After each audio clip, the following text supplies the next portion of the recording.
Hello Starlight, welcome back to my channel. Today we reach year 7 of the Enchanted Ones, the final year at Hogwarts, where hope becomes a luxury and every goodbye could be the last. The war has consumed the wizarding world, and Hogwarts is no longer a refuge.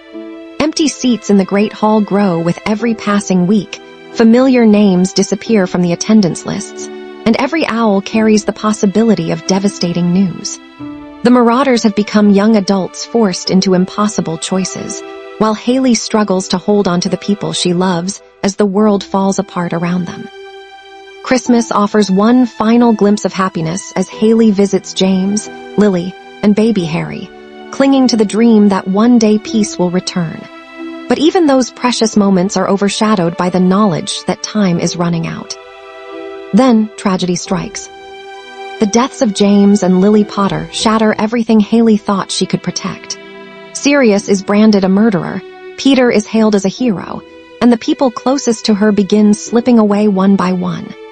Faced with impossible decisions, Hayley makes the heartbreaking choice to erase herself from the memories of those she loves, believing it's the only way to keep them safe.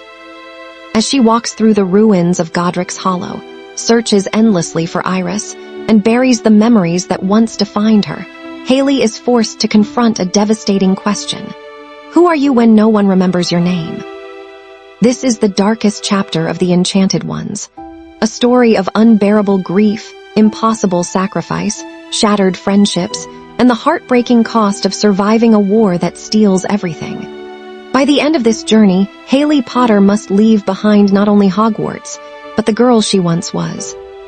If you enjoy emotional storytelling, Marauders-era tragedy, powerful character journeys, and stories about love that endures even when memories don't, then I hope you'll join me for the unforgettable conclusion of the Enchanted Ones, Year 7.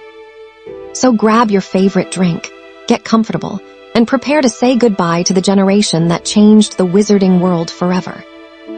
Chapter 71, The Ghost of the Great Hall. Time skip Hogwarts. The air in the Great Hall no longer smelled of pumpkin juice and wax. It smelled of ozone and wet earth. Hayley Potter sat at the Gryffindor table, her fingers tracing the jagged wood grain. To her left, the seat where Dorcas Meadows usually sat was empty. It had been 3 weeks since Dorcas's family was found. The Order had sent Hayley back to Hogwarts for her final year, a move meant to protect her, but the castle felt like a mausoleum. Every owl that flew in brought a fresh obituary. Hayley caught Remus's eye across the hall. He looked skeletal, his skin the color of parchment, his eyes reflecting a weariness that went deeper than the lunar cycle. He didn't smile. No one did anymore. Chapter 72, The Geography of Absence. Time skip Charms class. By November, the empty seat syndrome became a physical ache. Professor Flitwick would pause during roll call, his voice catching on a name of a student who simply hadn't returned from October break. Hayley spent her nights in the library with Remus. He looked gray, the shadows beneath his eyes appearing like permanent bruises. He was reading a text on ancient wards, his hands shaking slightly. "You should sleep, Rem," Hayley whispered. "I can't," he replied, not looking up. "If I stop moving, Hayley, I'll start thinking. And if I start thinking, I'll realize how many of us are left." The war wasn't just on the front lines anymore. It was in the way the younger students huddled together in the corridors, and the way Sirius had stopped playing pranks, replaced by a frantic, manic energy as he checked the Marauders map for names that shouldn't be there. Chapter 73, Fragments of a Sunlit Life. Time skip Christmas. Christmas break was a desperate attempt at normalcy. Hayley visited James and Lily at the cottage in Godric's Hollow. The house smelled of cinnamon and baby powder. Holding Harry felt like holding the only thing in the world that wasn't breaking. "He looks just like you," Hayley told James, watching him fuss over the Fidelius charm. James scoffed playfully, tossing his wand in the air and catching it.